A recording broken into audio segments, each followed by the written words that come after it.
das pérolas do meu dia. E hoje começamos de uma maneira mais recatada, porque vamos falar de um tema bastante complexo, que é a perda de um ente querido. O quanto é difícil para nós quando chega aquele momento de recebermos a notícia ou nos depararmos, né, com a morte de um ente querido. Não é fácil, dói muito. Uma parte de nós se vai junto com essa pessoa. Essa é a grande verdade. Nossa vida nunca mais será a mesma. Um luto bem resolvido, ele leva em torno de 2 anos, mais ou menos. Algumas pessoas um pouquinho menos, outras um pouquinho mais, mas não pode ser algo que se estenda muito mais tempo que isso, porque aí nós temos a chamado distúrbio, né, do luto, onde a pessoa cai na depressão, não sai mais dessa depressão e né, dá aquela estagnação na vida. Ela não tem mais vontade de prosseguir com os seus sonhos, com os seus objetivos, ela não vê mais sentido na vida.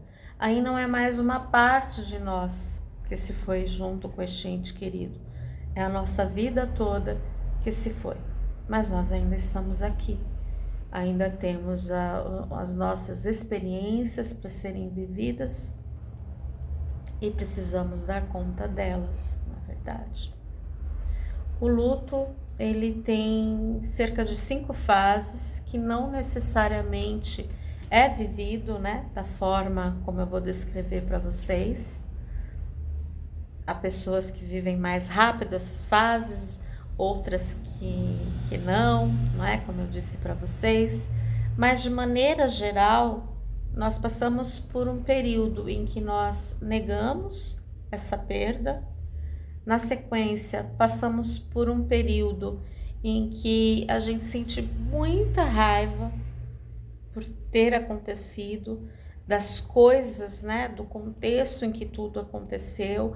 A gente quer procurar um culpado para tudo isso, às vezes até quer procurar, coloca na gente mesmo, né, a responsabilidade de não ter feito tudo o que podia ter feito por esse ente querido.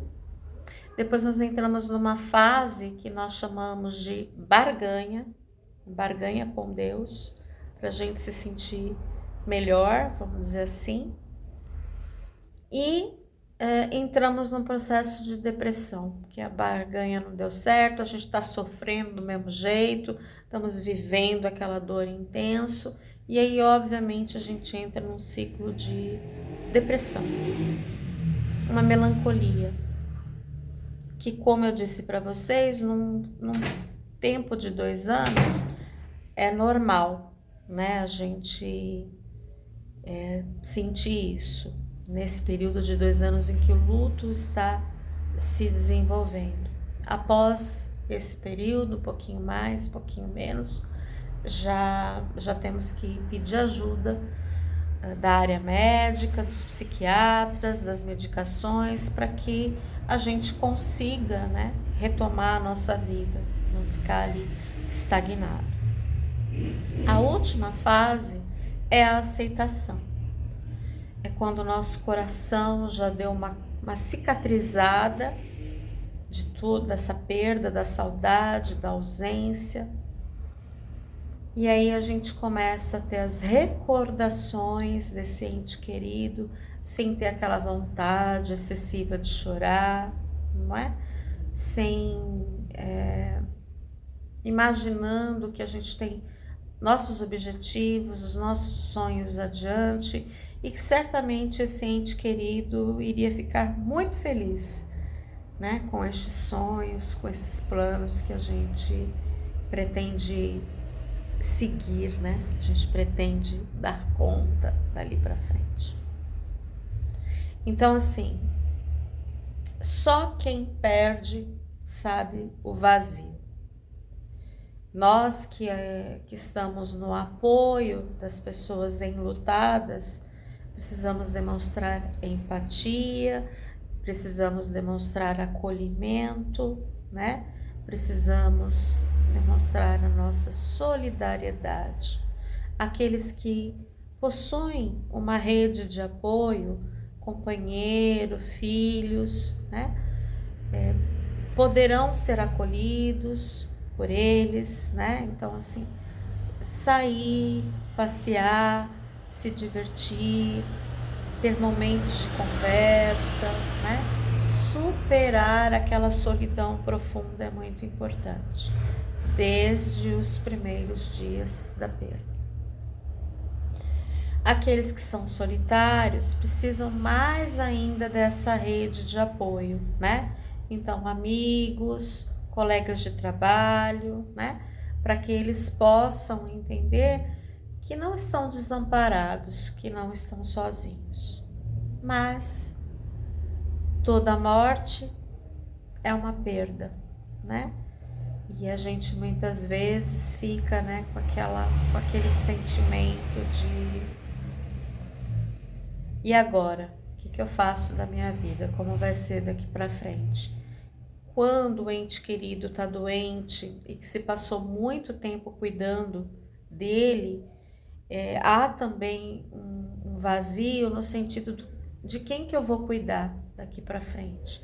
Será que eu fiz tudo o que eu podia ter feito, né? Então, isso também é um processo, né, que o enlutado precisa aprender a lidar, porque ele agora não tem mais aquela pessoa precisando dela e ela vai ter que encontrar no seu dia novas atividades que preencham, né, aquelas horas, aquele tempo que a pessoa se dedicava ao ente querido. Como eu disse, as pérolas do meu dia hoje não foi com tanta energia, não foi com tanta eloquência, vamos dizer assim, porque ele é um assunto que nos faz pensar. Todos nós um dia vamos partir. E a única coisa que nós podemos fazer é viver bem. A única coisa que nós podemos fazer para demonstrar o amor uns pelos outros é fazer isso em vida. Não adianta o choro, a conversa, o desespero, depois que o outro se vai, né? O que a gente tem que fazer em vida. Dar o nosso melhor para as pessoas. Dar o nosso melhor para os nossos entes queridos. Os nossos pais, as nossas mães, os nossos filhos, né? Irmãos. É dar o nosso melhor. Amigos, é darmos o nosso melhor. Por quê? Quem for primeiro, né, vai bem. E nós que ficamos aqui, vamos ficar com a saudade. E muitas vezes vamos ficar com as lamentações do tempo que poderia ter se dedicado a essas pessoas e não o fizemos. Ok? Que pensemos nisso no dia de hoje. Hoje, se fosse o dia da minha partida, se Deus batesse na minha porta e dissesse, vamos comigo, filha. Como é que está o meu coração? Eu fiz tudo o que eu podia ter feito. Eu fui feliz. Eu dei o meu melhor para as outras pessoas. Eu cuidei das outras pessoas. Eu amei as outras pessoas, efetivamente demonstrando. E no inverso, se a gente vai e tem a capacidade de olhar quem está aqui, que a gente não sabe, esse é o mistério da vida, né? Se a gente partisse e olhasse quem ficou aqui, será que a gente ia dizer o quê daqueles que estão chorando e nunca fizeram nada pela gente? Às vezes eu me pego pensando nisso. Também deve dar uma raivinha danada, né? As lágrimas de crocodilo, não é? Então, gente, vamos pensar. Que a única certeza que a gente tem da vida é que um dia nós vamos, independente da religião que cada um tem, um dia nós vamos partir. Um dia nós vamos encontrar com o nosso Pai maior. E que nós possamos fazer isso de coração aberto e possamos deixar as pessoas que estão aqui preparadas, né, fortalecidas, acolhidas, não é? Deixar tudo organizadinho também, né? Não vamos ser enroleiro, deixar problema aí para filho. Temos que pensar em tudo isso, ok? Um tema mais pesado, mas que merece atenção e que no dia de hoje foi o que me marcou mais, ok? Um trabalho realizado na clínica de uma pessoa enlutada, né? O quanto a gente sente a dor dessa pessoa. Quem já viveu sabe que a dor vai passar. Um dia passa. Não passa de todo, mas passa e a gente retoma a vida. Mas quem está vivendo este momento tem a sensação que é um pesadelo. Um beijo a todos.